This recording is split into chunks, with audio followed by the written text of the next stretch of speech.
কিডনির পেশেন্টদের ক্ষেত্রে অন্যতম একটা বিষ, যে বিষটার কোনো এক্সপ্লেনেশন হয় না, সেটা হচ্ছে নুন।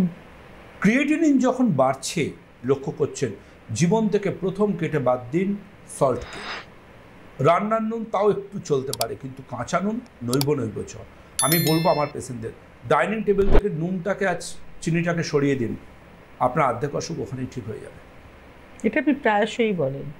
সেকেন্ড যে জিনিসটার উপর বলবো, কিডনিকে মারাত্মক রকম ইনজুরি করে, কিডনিকে মারাত্মক রকম ড্যামেজ করে, যার এফেক্টে ক্রিয়েটিনিন বাড়তে থাকে।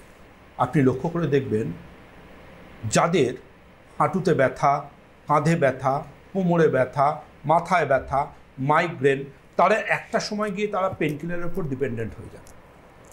এই NSAIDs অর্থাৎ non steroidal anti inflammatory drugs, যেগুলোকে চলতি ভাষায় পেনকিলার বলে, যেগুলো ওষুধের দোকানে মুড়ি মুচড়ির মতো মানুষ কিনে খাচ্ছেন, এগুলো কিন্তু কিডনি ড্যামেজের অন্যতম একটা কারিগর।